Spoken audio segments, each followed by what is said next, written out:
वो तस्वीरें, वो समर्थन जो बनारस में नरेंद्र मोदी को मिल रहा था, और वो नाराजगी जो कांग्रेस को हुई।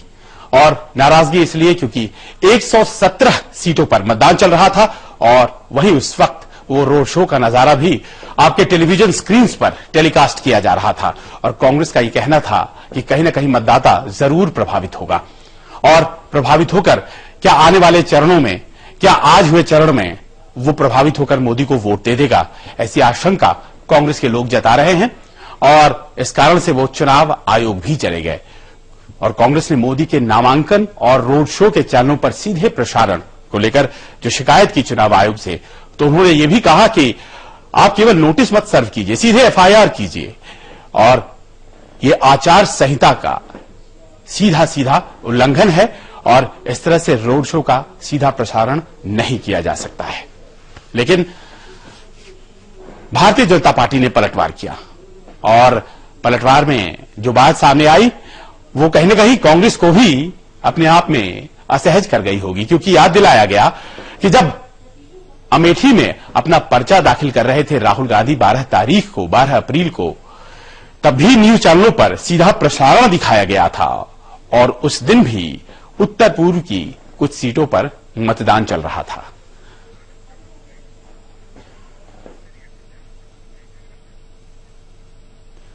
और ये बात जब याद दिलाई गई और कहा गया कि फिर अगर राहुल गांधी उस दिन पर्चा दाखिल कर सकते हैं जब मतदान हो रहा था, तो फिर मोदी क्यों नहीं कर सकते, तो कांग्रेस ने क्या कहा ये भी सुनिए।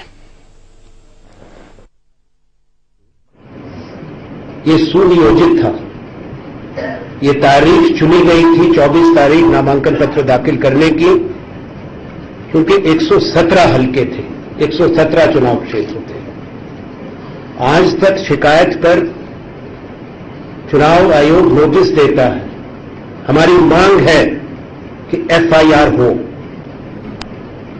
जो सब लोग इसमें शामिल हैं उनके खिलाफ एफआईआर तुरंत रजिस्टर की जाए, और अब हम नोटिस नहीं सुनना चाहते, हम कार्रवाई देखना चाहते हैं। कमाल इस बात की है कि आनंद शर्मा जैसे जो मंत्री रहे वो अपना आपा खो बैठते हैं, बौखलाहट में क्या कहते हैं उनको ही खुद को समझ में नहीं आ रहा। वो कह रहे हैं आज नामांकन दाखिल हुआ, उसका सीधा प्रसारण हुआ तो एफआईआर होना चाहिए। अरे किस पर एफआईआर भाई? चुनाव आयोग ने नामांकन का आज दिन रखा है, तो क्या चुनाव आयोग पर ही एफआईआर करें? और मीडिया दिखा रहा है तो क्या मीडिया पर एफआईआर करें? राहुल भी तो पर्चा दाखिल कर रहे थे उस दिन जिस दिन वोटिंग हो रही थी, तो फिर मोदी ने किया तो क्या गलत किया, यही दलील दी जा रही है। अब देखना है चुनाव आयोग आखिरकार किस तरह से संज्ञान लेता है। वैसे ये देखा गया है कि सुरक्षा व्यवस्था को ध्यान में रखकर 9 चरणों में मतदान कराने का ये जो अनुभव है, ये इस तरह की समस्याएं खड़ी कर रहा है। कहीं मतदान होता रहता है और कहीं रोड शो होता रहता है, और ओपिनियन पोल तो बैन कर दिया गया है, लेकिन क्या इस तरह से ओपिनियन नहीं बनता है?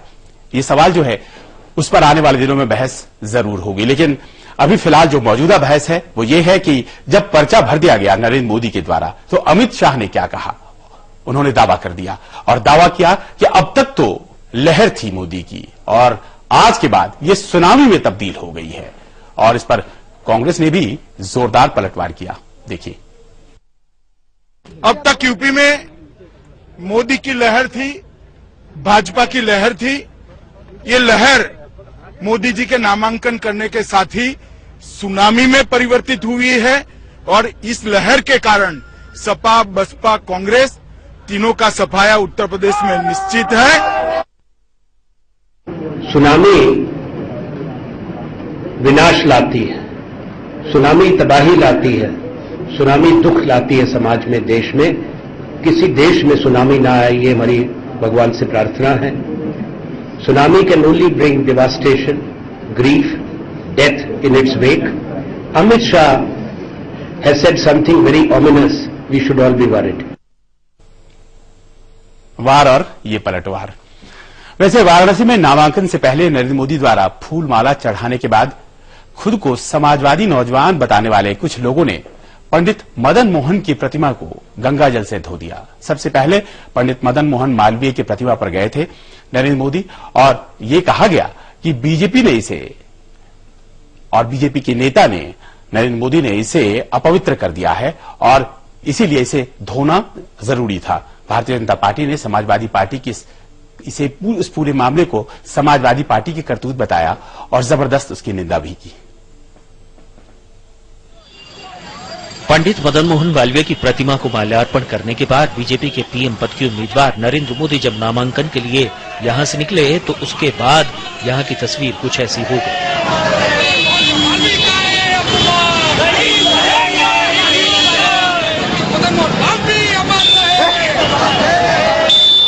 कुछ लोग मालवीय जी की प्रतिमा के ऊपर चढ़ गए, प्रतिमा को गंगाजल से धो दिया और फिर नारे लगाने लगे। हैरत इस बात की कि करीब करीब सारा शहर जिस शख्स की अगुवाई में जुटा हुआ था उसे खुद को समाजवादी नौजवान बताने वाले लोग अमन का दुश्मन बता रहे हैं। नरेंद्र मोदी पूर्ण रूप से सांप्रदायिकता दिमाग के व्यक्ति हैं जो भारत में हिंदू और मुसलमान को पूर्ण रूप से बातें काम करते हैं। हम बनारस के लोग ऐसे व्यक्ति को कतई बर्दाश्त करने का काम नहीं करेंगे। बीजेपी ने इसे समाजवादी पार्टी की करतूत बताया है और कहा ये लोकतंत्र के लिए खतरनाक है। Nothing better can be expected for the kind of inhuman treatment given by Samajwadi Party to the victims of Muzaffarnagar violence. Nothing better can be expected as the manner in which they sought to prevent the police from containing the riots. Therefore, those whose hands are soiled in blood are trying to wash the statue of Madan Mohan Malviya. It is shameful and sickening. Pandit Madan Mohan Malviya खुद भी ऊंच नीच या जात पात में विश्वास नहीं करते थे। सवाल है कि जिन लोगों ने मालवीय जी की प्रतिमा को गंगाजल से धोया उन्होंने मालवीय जी के समाज सुधार के संदेश को कितना करीब से समझा। इस समय वाराणसी से निमेश राय के साथ सुशील तिवारी।